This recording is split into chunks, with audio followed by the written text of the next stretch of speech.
1,60,000 रुपए का 2 वर्ष में 10% वार्षिक दर से 6 माही दे चक्रवृद्धि ब्याज क्या होगा। तो नमस्कार दोस्तों, मैं हूं रवि मार्को और आप देख रहे हैं आपका अपना यूट्यूब चैनल रवि मार्को 109। तो दोस्तों, अगर आप इस वीडियो पर नए हैं तो चैनल को सब्सक्राइब कर लें, वीडियो को लाइक कर दें और शेयर भी करते हैं, ठीक है। तो बिना टाइम वेस्ट किए क्या करते हैं, सवाल को हल करते हैं। तो दोस्तों देख सकते हैं हमारा सवाल क्या कहता है कि 1,60,000 रुपए अपने पास, ठीक है, और समय कितना दिया है 2 वर्ष और दर कितना दिया 10%, ठीक है। तो 6 माही में जो है चक्रवृद्धि ब्याज क्या होगा, ठीक है। तो आप लोग ध्यान से देखना, एक बार में समझ में आया तो दोबारा देखना, ठीक है। जब भी 6 माही वाला सवाल आए हमारे सामने चक्रवृद्धि ब्याज, तो क्या करना होता है, इसमें समय और दर को जो है क्या करना होता है, मैं यहां पर लिख के दिखा देता हूं आप लोगों को। समय को क्या करना है, हमेशा समय को दोगुना कर देना है और दर को क्या कर देना है, आधा कर देना है, ठीक है। तो हमारा दर क्या है, मैं यहां पर सिस्टमेटिक लिख देता हूं, इसके बाद हम हल करते हैं, ठीक है।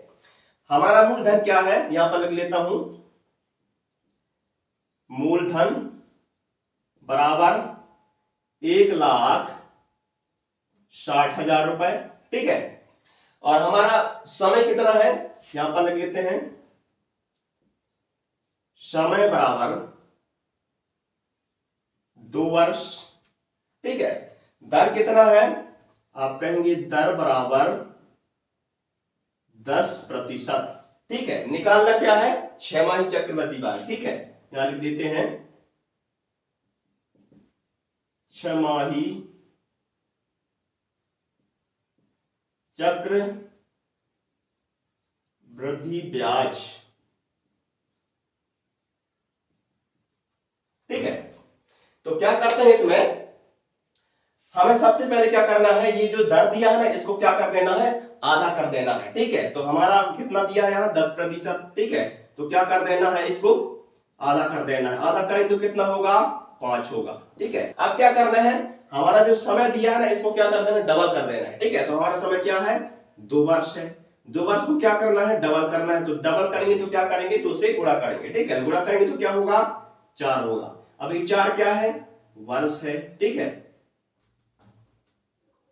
वर्ष, ठीक है। अब इसको क्या करते हैं, सिंपली हल करते हैं, है ना। अब क्या करना है, हमें ये देखना है कि 5% का 4 वर्ष में कितना परसेंट होता है। 5 वर्ष का जो है दूसरा साल कितना परसेंट होता है, तो आप कहेंगे, यहां पर मैं सिस्टमेटिक लिख देता हूं, 5% का दूसरा वर्ष कितना परसेंट होता है, आप कहेंगे 10.25% होता है, ठीक है, दूसरा साल। तीसरा साल क्या होता है, इसको भी लिख लेते हैं, तीसरा वर्ष क्या होता है, 15.7625% होता है, ठीक है। अब चौथा साल क्या होता है, इसको भी लिख देते हैं,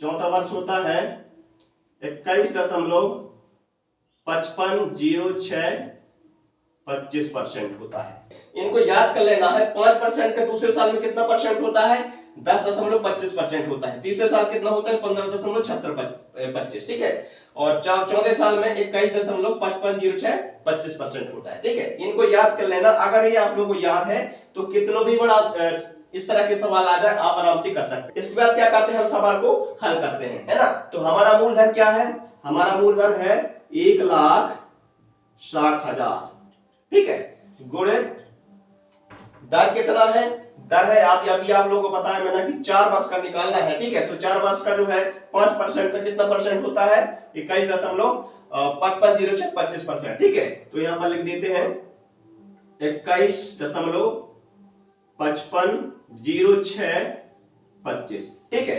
अभी जो परसेंट है, इसको परसेंट को हटाना, तो क्या करेंगे, हम यहां 100 लिखेंगे इस तरह से, ठीक है। अब आप लोगों को बता दूं, ये जो दशमलव लिखा है ना, इस दशमलव को जो है हटाना है तो क्या करते हैं, ठीक है। जैसे जब भी संख्याओं के बीच में अगर दशमलव है उसको हटाना है हमें, तो क्या होता है, उसका नियम क्या होता है, ठीक है। तो इसको हटाना है हमें दशमलव को, तो क्या करेंगे, दशमलव के बाद जितने भी संख्या होते हैं ना, उनको काउंट करते हैं। काउंट करने के बाद उतने ही जीरो हम नीचे लगाते हैं, बट के नीचे, ठीक है। तो चलो गिनते हैं कितने हैं, 1 2 3 4 5 6 6 संख्या है, ठीक है। तो क्या करेंगे, आप 6 जीरो नीचे लगाएंगे, ठीक है। तो लगा देते हैं 1 2 3 4 5 6। अब क्या करते हैं, इसको सिंपली काटापीटी कर लेते हैं। ठीक है, यहाँ पर देख सकते हैं कितने जीरो हैं, 1 2 3 4। अभी 4 जीरो है यहाँ पर, तो 4 जीरो में से जो है यहाँ पर 4 जीरो कट जाएंगे। ठीक है, 1 2 3 4 बचे कितना, 1 2 3 4, 4 जीरो यहाँ पर बचे। ठीक है, इसको यहाँ पर सिस्टमेटिक लिख लेते हैं। यहाँ पर कितना बचा है, 16। यहाँ पर कितना बचा है, ध्यान देना ये दशमलव हट गया है। ठीक है, इसको हम दशमलव लगा के नहीं पढ़ेंगे अब। ठीक है, इसको लिख लेते हैं सबसे पहले 21 55 0 6 25।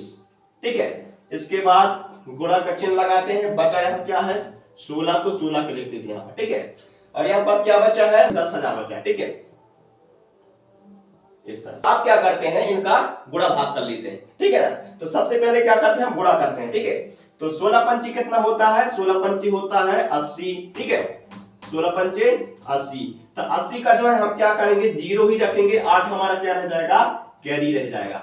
ठीक है, 5 का हो गया। 16 दूनी कितना होता है, 32 होता है। ठीक है, 32 में 8 जोड़ेंगे तो कितना होगा, 40 होगा। ठीक है, तो 40 का जो है हम जीरो ही रखेंगे यहाँ पर, 4 हमारा फिर से कैरी रहेगा। ठीक है, इसका भी हो गया। 16 छक्का कितना होता है, 96। 96 में हम 4 जोड़ेंगे तो कितना होगा, 100 होगा। ठीक है, 100 होगा इस तरह से, तो 100 को यहाँ पर लिख देते हैं। 100 के हम इकाई संख्या ही यहाँ पर लिखेंगे, बाकी 10 जो हो जाएगा कैरी। ठीक है, ये हो गया। अब यहाँ पर जीरो है तो क्या करेंगे, इस जीरो को उठा के यहाँ पर रख देंगे। ठीक है, एक फिर से कैरी बच गया। ठीक है, इसका हो गया। 16 पंची कितना होता है, 80। ठीक है, 80 और 1 कितना हो गया, 81। 81 का हम 1 रखेंगे, 8 बच जाएगा हमारा कैरी। ये हो गया है। ठीक है, 16 पंची फिर से 80। 80 और 8 कितना होता है, 88 होता है। 88 का हम 8 ही रखेंगे, यहाँ 8 फिर से बच जाएगा कैरी। ठीक है, इसका भी हो गया।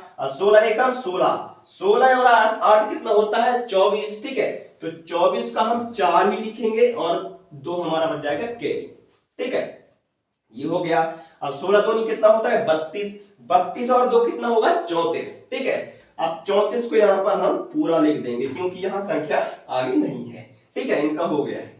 अब यहाँ पर ध्यान देना, ये जो 10,000 दिख रहा है ना, 1 के बाद 4 जीरो, तो जब भी 1 के बाद बटे के नीचे 0 0 0 हो, ठीक है, तो उनको क्या करना है, काउंट करना है कि कितने जीरो हैं। ठीक है, जितने जीरो होंगे तो उसको क्या करना है, गुणा करने के बाद जो भी संख्या आएंगी ना, तो उनके राइट साइड से गिनना है उतने ही संख्या, और क्या कर देना है, दशमलव लगा देना है।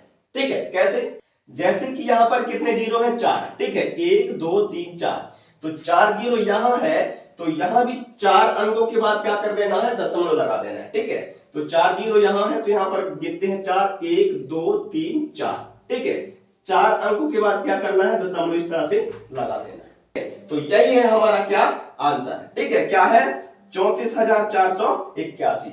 दशमलव के बाद जो जीरो है ना, इनको हम नहीं पढ़ेंगे। ठीक है, इनका मतलब कोई महत्व नहीं होता। ठीक है, तो हमारा आंसर क्या आ गया, हम यहाँ पर लिख सकते हैं 34,481। ठीक है, यही है हमारा आंसर। ठीक है, तो फ्रेंड्स आशा करता हूं कि आप लोग समझ गए होंगे। समझ में ना आया हो तो क्या करना है, वीडियो को रिपीट करके दोबारा देखना है। ठीक है, तो आज के लिए बस इतना ही। मिलते हैं ऐसे ही सवालों के साथ अगले वीडियो में। तब तक के लिए जय हिंद, जय भारत।